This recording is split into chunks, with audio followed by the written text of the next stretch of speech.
اللہ لا حول ولا قوة الا باللہ العلی العظیم اعوذ باللہ من الشیطان اللعین الرجیم بسم اللہ الرحمن الرحیم الحمدللہ رب العالمین والصلاة والسلام علی سید الانبیاء والمرسلین وآلہ الطیبین الطاہرین المعصومین الذین اذھب اللہ عنہم الرجس وطہرہم تطہیرا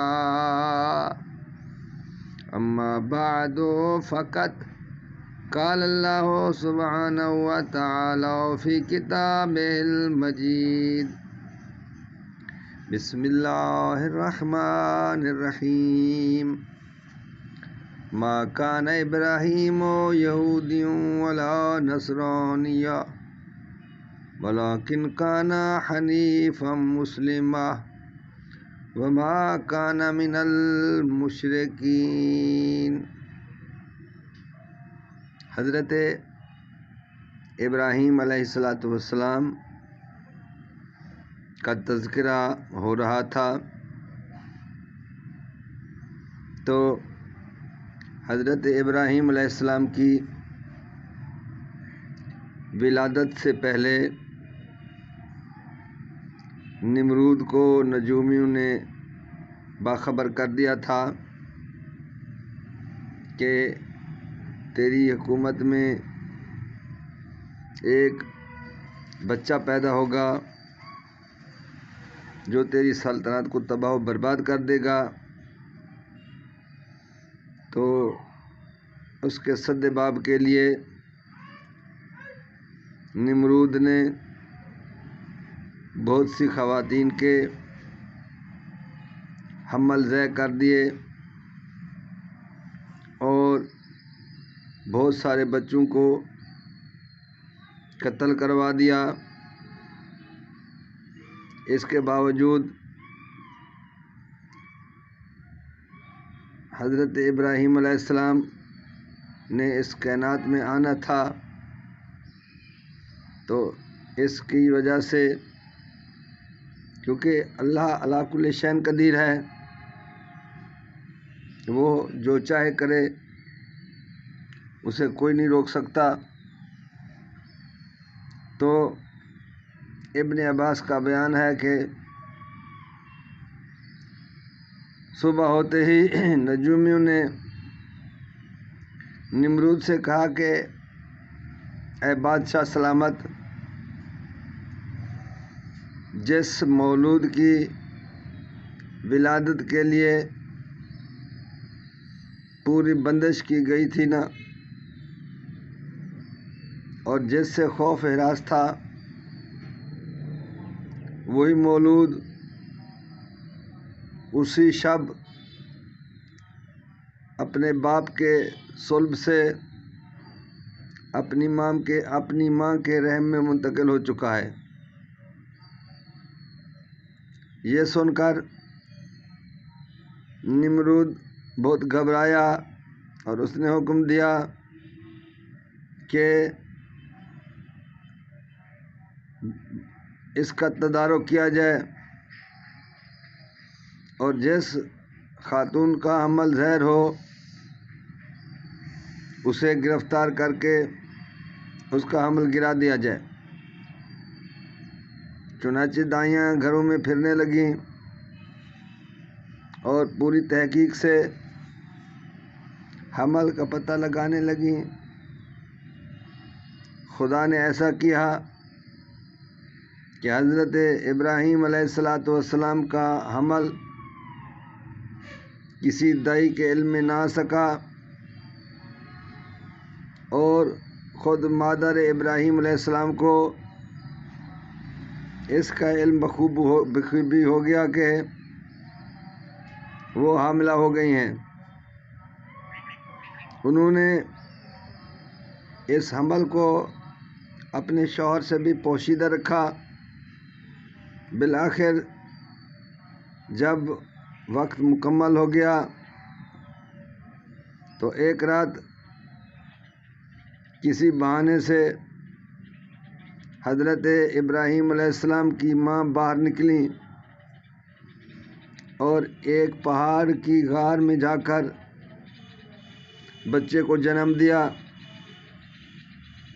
بچے کے پیدا ہوتے ہی وہ گھبرا گئیں اور سوچنے لگیں کہ اگر اس کی خبر ولادت کسی کو بھی ہو گئی تو یہ قتل کر دیا جائے گا، یعنی یہ بچہ، یہ نومولود قتل کر دیا جائے گا، اسے قتل کر دیں گے۔ اسی وجہ سے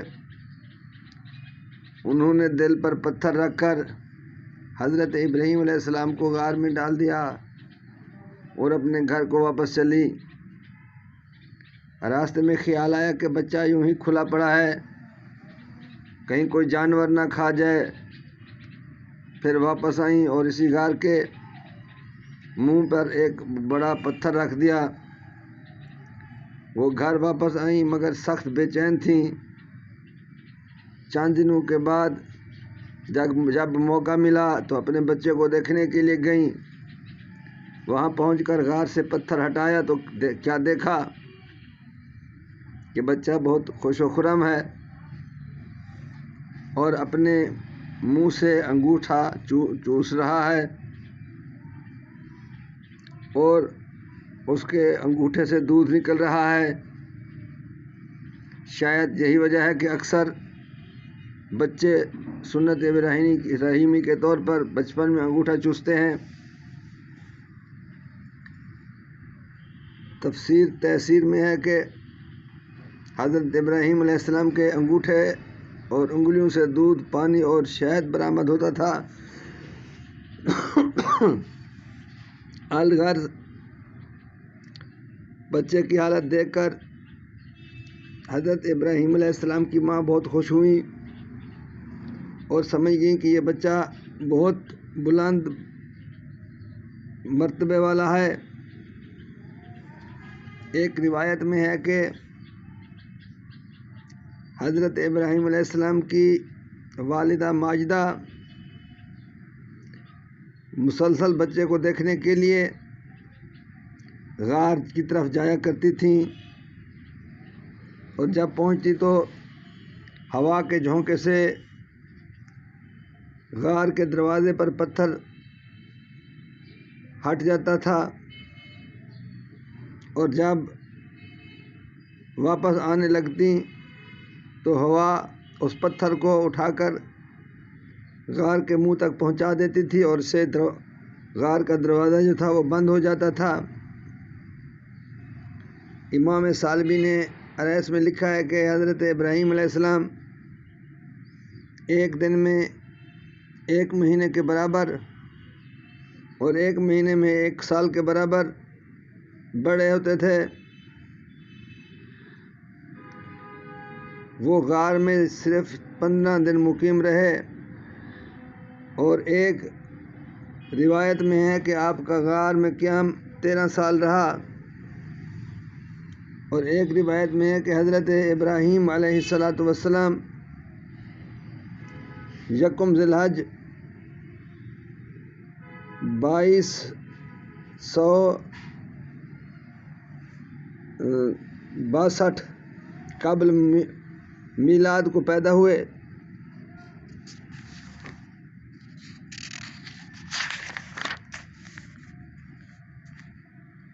مہینے کی آخری تاریخ میں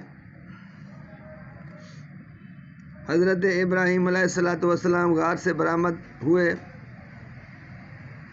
آپ کی بعثت ہوئی۔ آپ اپنی والدہ کے ساتھ جا رہے تھے کہ راستے میں بیل، اونٹ، بھیڑ وغیرہ نظر آئے۔ پوچھا یہ کیا ہیں؟ انہوں نے بتایا کہ سب جانور ہیں۔ پوچھا ان کا خالق کون ہے؟ انہوں نے جواب دیا رات کے قریب تھی جب رات ہوئی اور ستاروں پر نظر پڑی تو دیکھا تو سوال کیا یہ کون ہے، یہ کیا ہے؟ کیا یہ ہمارا رب ہے؟ پھر چاند پرستوں کو دیکھا تو پوچھا کیا ہے یہ ہمارا رب ہے۔ پھر سورج کو دیکھا تو کہا کہ یہ کیا ہے؟ یہ ہمارا رب ہے، یہ کہ بہت روشن ہے۔ یعنی سب یہ سوالات تھے۔ پھر وضاحت کر دی کہ اے میری قوم، کسی طرح خدا نہیں ہو سکتے، یہ خدا بس وہی ہے جس نے ان سب کو پیدا کیا۔ تاریخ طبری میں ہے کہ حضرت ابراہیم علیہ السلام کو آپ کی والدہ نے آپ کے والد کے سامنے پیش کیا کہ تمہارے ہاں ایک بیٹا پیدا ہوا ہے۔ تو خدا نے حضرت ابراہیم علیہ السلام کے والد کے دل میں حضرت ابراہیم علیہ السلام کی محبت پیدا کر دی، اور حضرت ابراہیم علیہ السلام کے والد نے نمرود کے حکم کو ٹھکرا دیا۔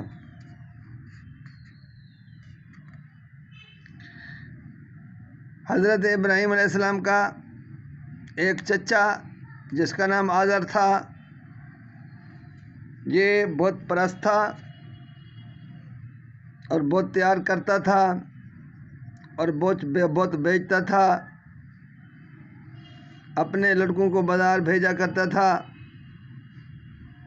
ایک روایت کے مطابق حضرت ابراہیم علیہ السلام کے والد تارخ علیہ السلام جب انتقال کر گئے تو آزر نے آپ کی کفالت سنبھالی اور انہیں بھی اپنے لڑکوں کی طرح بت فروشی کے لیے بازار بھیجنا چاہا، مگر پہلے تو یہ راضی نہ ہوئے، لیکن حالات کی روشنی میں راضی ہو گئے۔ یہ بتوں کو بازار میں لے جاتے تھے اور بت کی کمر میں رسی باندھ کر اسے گھسیٹتے تھے اور آواز لگاتے تھے کہ ہے کوئی ایسا جو اس قسم کے بت کو خریدے جو نہ نفع پہنچا سکتے ہیں نہ نقصان۔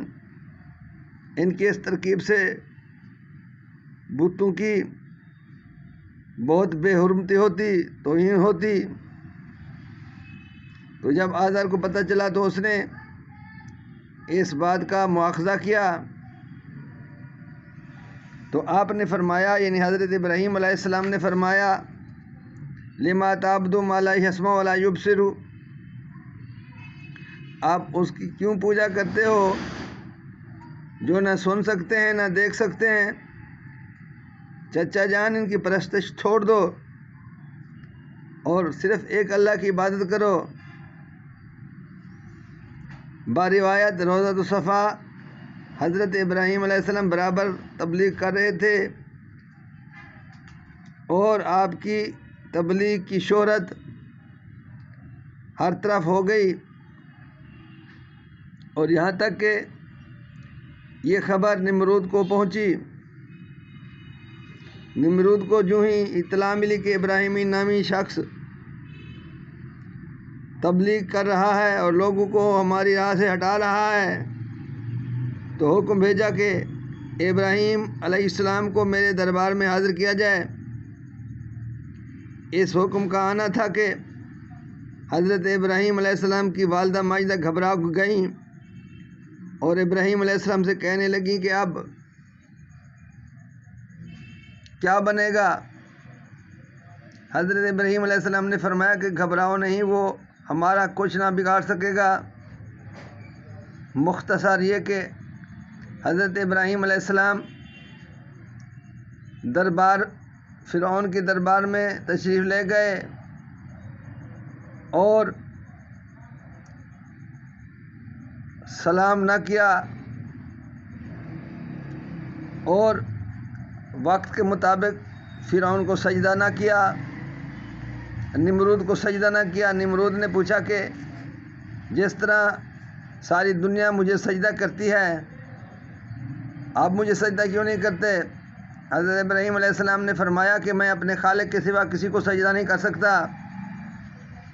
اس نے پوچھا تمہارا خدا کون ہے؟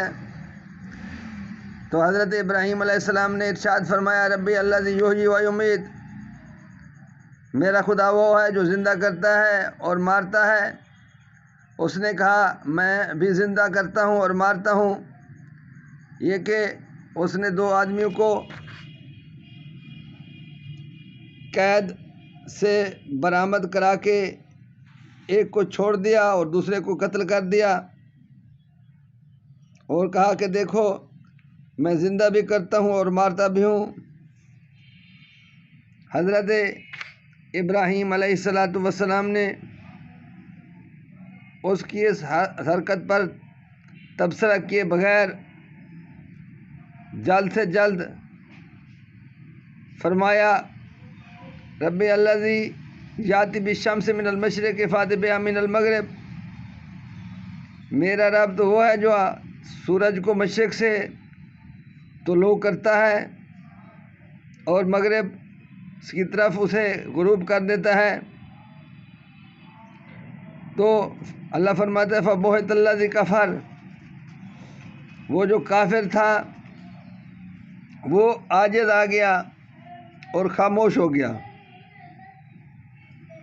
نمرود اگرچہ اس جواب سے بہت غصہ ہوا لیکن کچھ نہ کر سکا، اور حضرت ابراہیم علیہ السلام دربار نمرود سے صحیح سلامت واپس آئے اور ان کی عزت بن گئی۔ اور اس کے بعد پھر حضرت ابراہیم علیہ السلام نے کھلم کھلا تبلیغ شروع کر دی۔ روزہ صفا میں ہے کہ حضرت ابراہیم علیہ السلام نے دربار نمرود سے کامیاب واپس آنے کے بعد اپنی پوری طاقت سے تبلیغ شریعت اور اعلان وحدانیت کرنا شروع کر دیا۔ آپ کی تبلیغ کی وجہ سے بے شمار لوگ مسلمان ہو گئے۔ حضرت ابراہیم علیہ السلام نے خیال فرمایا کہ اس انفرادی تبلیغ سے بہتر ہے کہ اجتماعی طور پر تبلیغ کی جائے اور جامع غفیر کو جلدی مسلمان کر دیا جائے۔ اور یہ کہ بہت لاشیں ہیں، ان کا وجود عدم وجود برابر ہے، نہ یہ بول سکتے ہیں نہ سن سکتے ہیں اور نہ کسی کو کچھ دے سکتے ہیں، حتیٰ کہ اگر ان پر کوئی حملہ آور بھی ہو تو یہ اس کو بچا بھی نہیں سکتے۔